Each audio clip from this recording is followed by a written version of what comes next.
Bismillahirrahmanirrahim.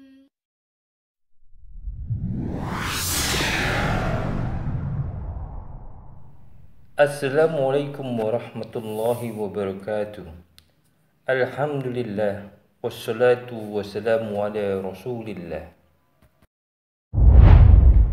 Bersumber dari Abu Malik Al-Haris bin Hashim Al-Asy'ari radhiyallahu anhu, ia bercerita, Rasulullah sallallahu alaihi wasallam bersabda, bersuci adalah bagian dari iman. Alhamdulillah dapat memenuhi timbangan. Subhanallah walhamdulillah dapat memenuhi antara langit dan bumi. Salat adalah cahaya, sedekah adalah bukti. Al-Quran dapat menjadi saksi yang meringankanmu atau yang memberatkanmu.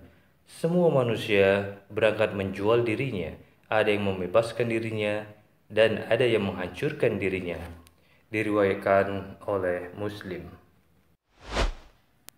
Hadis ini merupakan salah satu dasar di antara dasar-dasar Islam. Hadis ini berisi tentang kaidah-kaidah Islam yang penting. Imam Ibnu Daki mensyarah hadis ini. Coba kita perhatikan apa yang akan beliau katakan. Bersuci adalah bagian dari iman. Ada yang berpendapat yang dimaksud ialah bahwa pahala bersuci itu mencapai separuh pahala iman. Dan ada yang mengatakan kalau yang dimaksud dengan iman di sini ialah salat. وَمَا كَانَ اللَّهُ لِيُضِيعَ إِيمَانَكُمْ. Allah Ta'ala berfirman, dan Allah tidak akan menyia-nyiakan imanmu. Quran Surat Al-Baqarah ayat 143. Bersuci adalah syarat sahnya solat, jadi posisinya sama seperti sebagiannya, dan sebagian itu tidak harus separuhnya dalam arti yang sebenarnya. Pada penggalan hadis berikutnya, yaitu kalimat Alhamdulillah dapat memenuhi timbangan, maksudnya disebabkan begitu besar pahalanya sampai memenuhi neraca orang yang memuji Allah Ta'ala. Terdapat nas Al-Quran dan As-Sunnah yang menerangkan tentang peristiwa penimbangan amal-amal dan juga tentang berat maupun ringannya. Demikian pula dengan kalimat Subhanallah walhamdulillah dapat memenuhi antara langit dan bumi. Alasan kenapa begitu besar keutamaan kedua bacaan tersebut adalah karena keduanya berisi perbuatan mensucikan Allah dan membutuhkannya.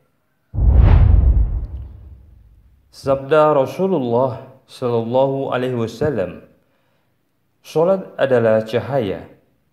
Maksudnya salat itu dapat mencegah dari perbuatan maksiat, mungkar serta keji dan menunjukkan kepada kebenaran, sama seperti cahaya yang berfungsi untuk menerangi. Ada yang mengatakan pada akhirnya salat akan menjadi cahaya bagi orang yang bersangkutan pada hari kiamat nanti. Dan juga ada yang mengatakan salat akan merupakan cahaya yang memantul terang pada wajahnya di hari kiamat kelak. Di dunia saja tampak jelas bahwa wajah orang yang salat itu bercahaya, berbeda dengan orang yang tidak pernah salat. Wallahu a'lam. Penggalan hadis berikutnya. Sabda Rasulullah sallallahu alaihi wasallam, sedekah adalah bukti. Kata penulis kitab Al-Tajrid, yang dimaksud bahwa sedekah akan menjadi penguat sebagaimana bukti. Ketika kelak pada hari kiamat, seorang hamba ditanya tentang penggunaan hartanya, maka sedekah-sedekah yang telah ia keluarkan akan menjadi bukti untuk jawaban pertanyaan tersebut. Dengan mantap ia akan mengatakan, aku telah menyedekahkannya.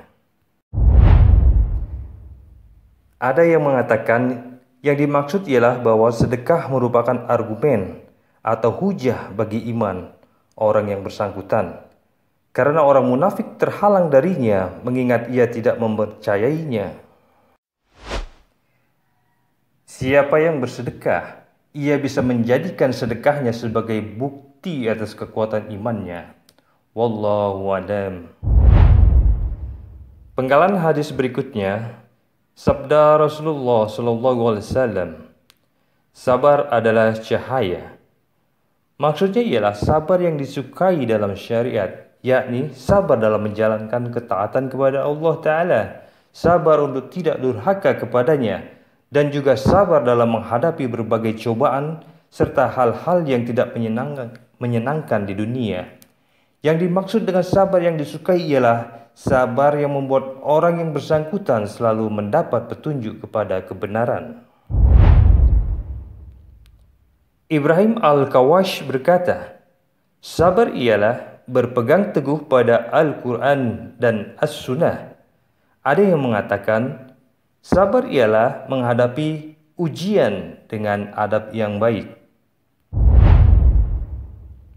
Abu Ali Ad-Dakak berpendapat, sabar ialah tidak melawan ketentuan takdir. Adapun memperlihatkan cobaan dengan mengeluh, hal ini tidak sampai menafikan sabar. Menyinggung tentang Nabi Ayub alaihissalam, Allah Ta'ala berfirman, Inna wajadnahu sabiran ni'mal abdu. Sesungguhnya kami dapati dia Ayub seorang yang sabar, dialah sebaik-baik hamba.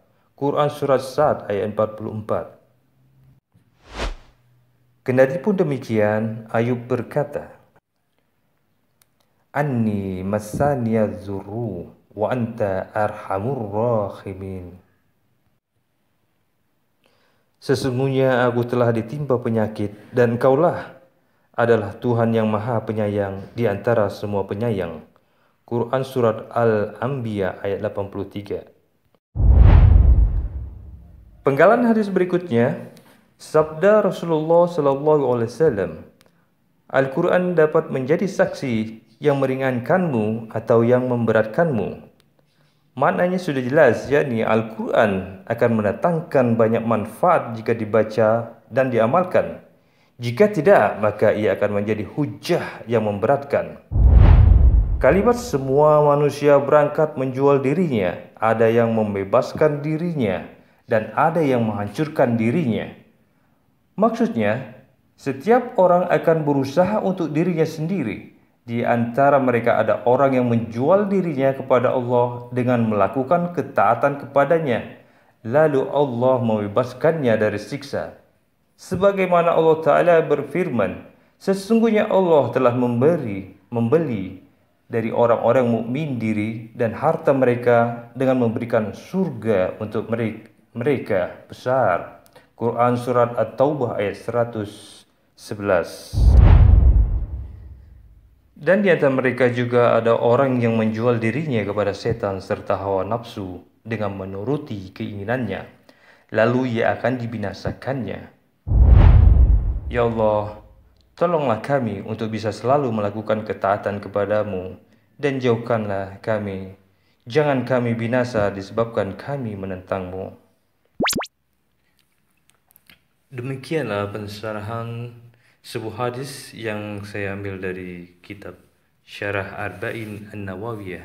Semoga dapat bermanfaat bagi kita semua dan kita menjadi hamba-hamba Allah yang dicintainya.